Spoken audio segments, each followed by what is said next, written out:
ओम शांति। 27 सितंबर 2020 की प्रातः मुरली अव्यक्त बाप दादा की महावाक्य है, रिवाइज है 27 मार्च 1986 की। सार है, सदा के स्नेही बनो। आज स्नेह का सागर बाप अपने स्नेही बच्चों से मिलने के लिए आए हैं। यह रूहानी स्नेह हर बच्चे को सहज योगी बना देता है। यह स्नेह सारे पुराने संसार को सहज भुलाने का साधन है। यह स्नेह हर आत्मा को बाप का बनाने में एकमात्र शक्तिशाली साधन है। स्नेह ब्राह्मण जीवन का फाउंडेशन है। स्नेह शक्तिशाली जीवन बनाने का, पालना का आधार है। सभी जो भी श्रेष्ठ आत्माएं बाप के पास सम्मुख पहुँची है, उन सभी के पहुँचने का आधार भी स्नेह है।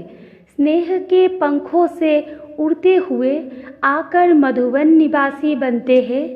बाप दादा सर्व स्नेही बच्चों को देख रहे थे कि स्नेही तो सब बच्चे हैं, लेकिन अंतर क्या है, नंबरवार क्यों बनते हैं?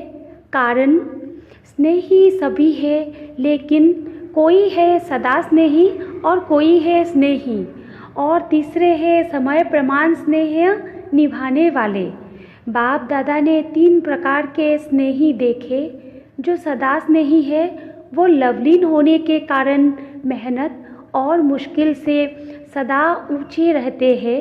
न मेहनत करनी पड़ती, न मुश्किल का अनुभव होता, क्योंकि सदा स्नेही होने के कारण उन्हों के आगे प्रकृति और माया दोनों अभी से दासी बन जाती, अर्थात सदा स्नेही आत्मा मालिक बन जाती तो प्रकृति माया स्वतः ही दासी रूप में हो जाती।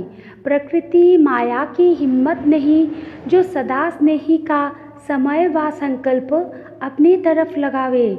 सदा स्नेही आत्माओं का हर समय हर संकल्प है ही बाप की याद और सेवा के प्रति। इसलिए प्रकृति और माया भी जानती है कि यह सदा स्नेही बच्चे संकल्प से भी कभी हमारे अधीन नहीं हो सकते। सर्व शक्तियों के अधिकारी आत्माएं हैं। सदा स्नेही आत्मा की स्थिति का ही गायन है। एक बाप दूसरा न कोई, बाप ही संसार है। दूसरा नंबर, स्नेही आत्माएं स्नेह में रहती ज़रूर है, लेकिन सदा न होने कारण कभी कभी मन के संकल्प द्वारा भी कहाँ और तरफ स्नेह जाता।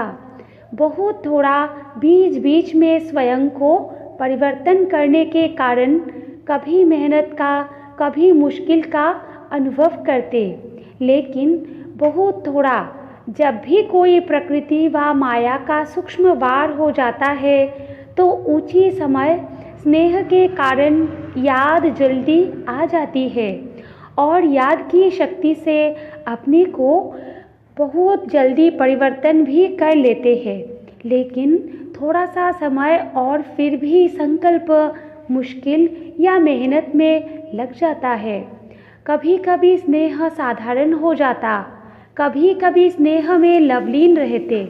स्टेज में फ़र्क पड़ता है, लेकिन फिर भी ज़्यादा समय या संकल्प व्यर्थ नहीं जाता। इसलिए स्नेही है, लेकिन सदा स्नेही न होने के कारण सेकंड नंबर हो जाते। तीसरे है समय प्रमाण स्नेह निभाने वाले। ऐसी आत्माएं समझती है कि सच्चा स्नेह सिवाय बाप के और कोई से मिल नहीं सकता, और यही रूहानी स्नेह सदा के लिए श्रेष्ठ बनाने वाला है।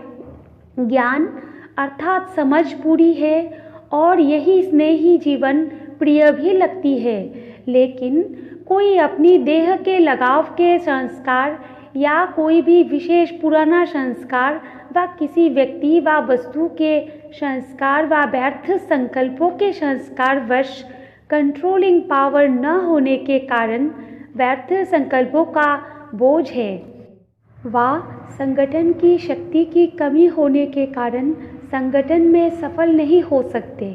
संगठन की परिस्थिति स्नेह को समाप्त कर अपने तरफ खींच लेती है और कोई सदा ही दिल शिकस्त जल्दी होते हैं। अभी अभी बहुत अच्छे उड़ते रहेंगे और अभी अभी देखो तो अपने आप से ही दिल शिकस्त। यह स्वयं से दिल शिकस्त होने का संस्कार भी सदा स्नेही बनने नहीं देता। किसी न किसी प्रकार का संस्कार परिस्थिति की तरफ, प्रकृति की तरफ आकर्षित कर देता है और जब हलचल में आ जाते हैं तो स्नेह का अनुभव होने के कारण, स्नेही जीवन प्रिय लगने के कारण फिर बाप की याद आती है।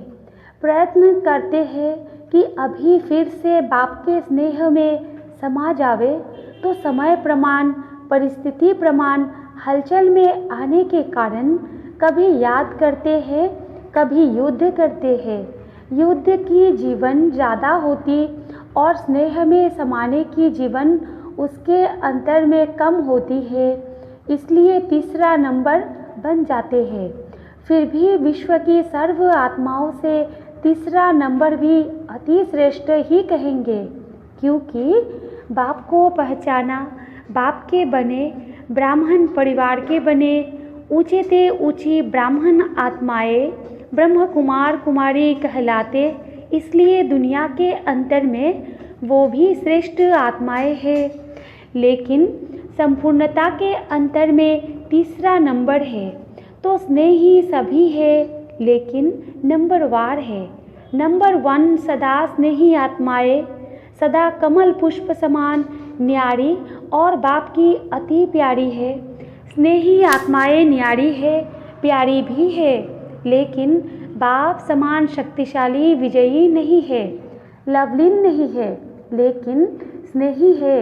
उन्हों का विशेष यही स्लोगन है, तुम्हारे हैं तुम्हारे रहेंगे।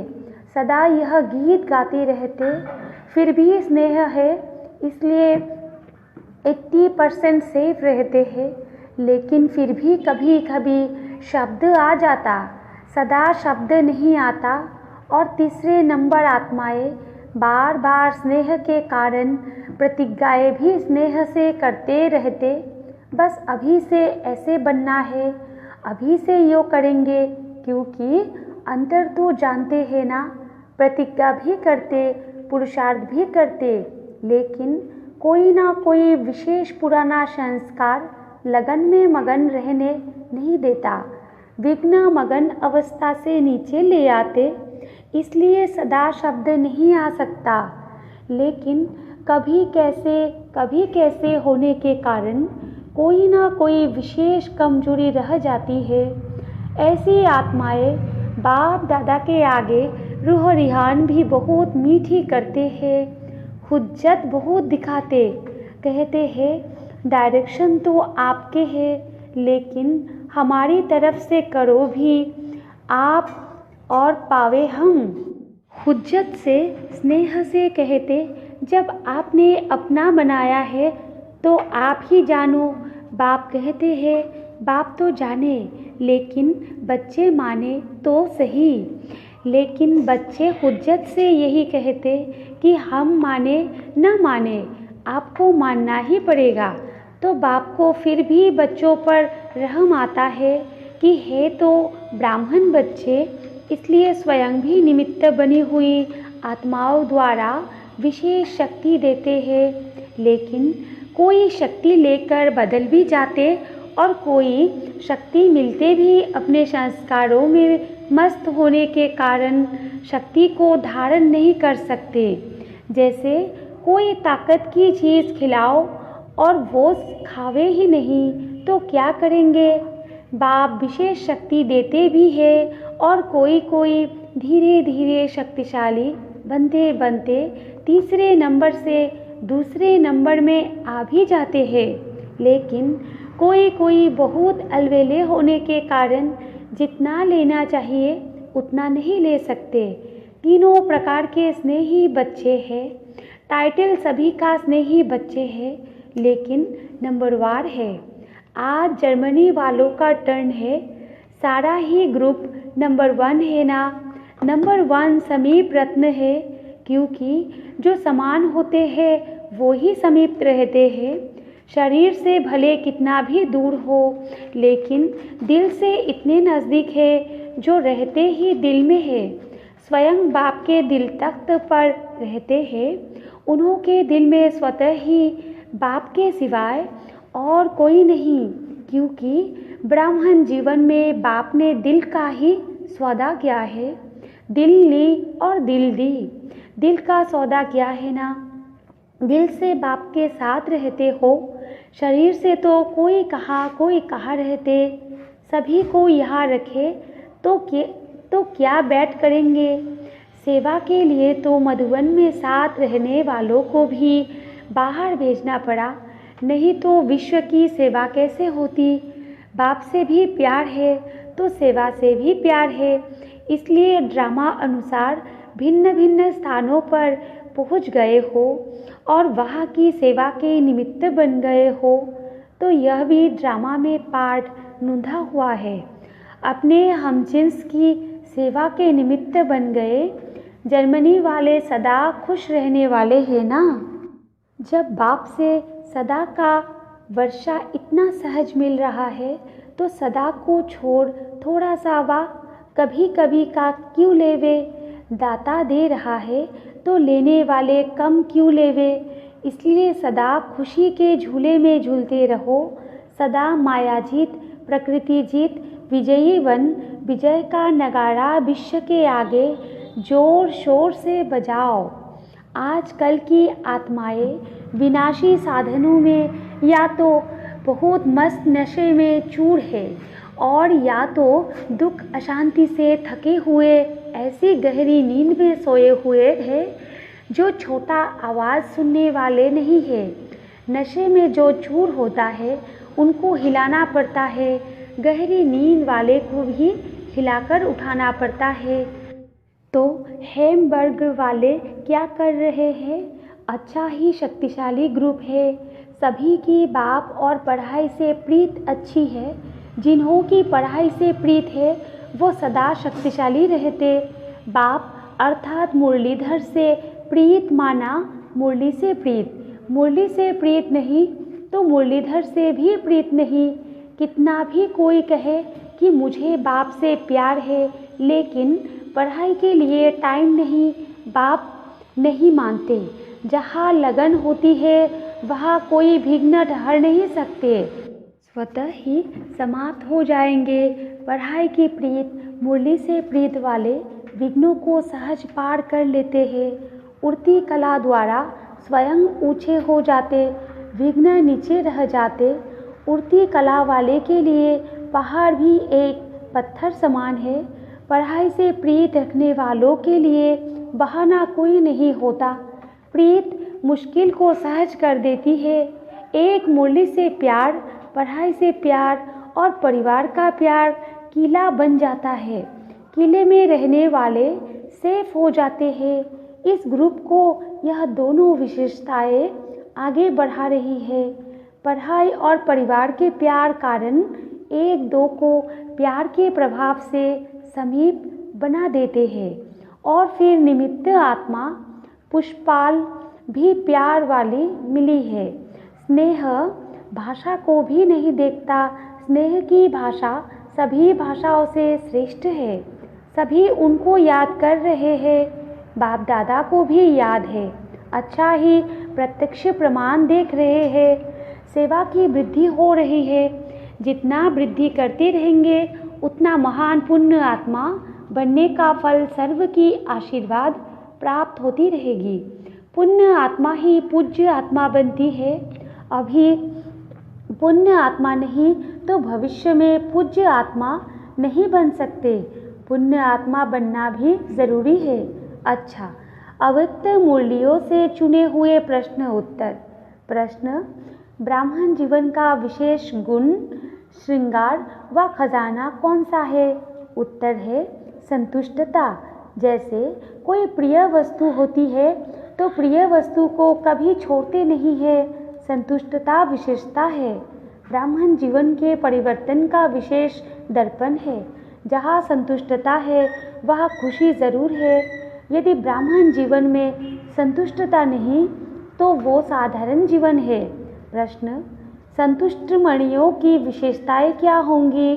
उत्तर, संतुष्ट मणियाँ कभी किसी भी कारण से, स्वयं से, अन्य आत्माओं से, अपने संस्कारों से, वायुमंडल के प्रभाव से असंतुष्ट नहीं हो सकती। वे ऐसे कभी नहीं कहेंगी कि हम तो संतुष्ट हैं लेकिन दूसरे असंतुष्ट करते हैं। कुछ भी हो जाए, संतुष्ट मणियाँ अपने संतुष्टता की विशेषता को छोड़ नहीं सकती। प्रश्न, जो सदा संतुष्ट रहते हैं उनकी निशानियाँ क्या होंगी? उत्तर, 1 नंबर पॉइंट दिया है, जो सदा संतुष्ट रहता है उसके प्रति स्वतः सभी का स्नेह रहता है, क्योंकि संतुष्टता ब्राह्मण परिवार का स्नेही बना देती है। 2 नंबर, संतुष्ट आत्मा को सभी स्वयं ही समीप लाने व हर श्रेष्ठ कार्य में सहयोगी बनाने का प्रयत्न करेंगे। 3 नंबर पॉइंट, संतुष्टता की विशेषता स्वयं ही हर कार्य में गोल्डन चांसलर बना देती है। उन्हें कहना या सोचना भी नहीं पड़ता है। 4 नंबर पॉइंट है, संतुष्टता सदा सर्व के स्वभाव संस्कार को मिलाने वाली होती है। वो कभी किसी के स्वभाव संस्कार से घबराने वाले नहीं होते। 5 नंबर पॉइंट है, उनसे सभी का स्वतः दिल का प्यार होता है। वो प्यार लेने के पात्र होते हैं। संतुष्टता ही उस आत्मा की पहचान दिलाती है। हर एक की दिल होगी, इनसे बात करे, इनसे बैठे। 6 नंबर पॉइंट है, संतुष्ट आत्माएं सदा मायाजित है ही, क्योंकि आज्ञाकारी है। सदा मर्यादा की लकीर के अंदर रहते हैं, माया को दूर से ही पहचान लेते हैं। प्रश्न है, यदि समय पर माया को पहचान नहीं पाते, बार बार धोखा खा लेते, तो उसका कारण क्या है? उत्तर है, पहचान कम होने का कारण है सदा बाप की श्रेष्ठ मत पर नहीं चलते हैं। कोई समय चलते हैं, कोई समय नहीं। कोई समय याद करते हैं, कोई समय नहीं। कोई समय उमंग उत्साह में रहेंगे, कोई समय नहीं। सदा आज्ञा की लकीर के अंदर नहीं रहते, इसलिए माया समय पर धोखा दे देती है। माया में परखने की शक्ति बहुत है। माया देखती है कि इस समय यह कमज़ोर है, तो उस कमजोरी द्वारा अपना बना देती है। माया के आने का रास्ता है ही कमजोरी। प्रश्न है, मायाजित बनने का सहज साधन कौन सा है? उत्तर है, सदा बाप के साथ रहो। साथ रहना अर्थात स्वतः मर्यादाओं की लकीर के अंदर रहना। फिर एक एक विकार के पीछे विजयी बनने की मेहनत करने से छूट जाएंगे। साथ रहो तो जैसा बाप वैसे आप, संग का रंग स्वतः ही लग जाएगा। इसलिए बीज को छोड़ सिर्फ शाखाओं को काटने की मेहनत नहीं करो।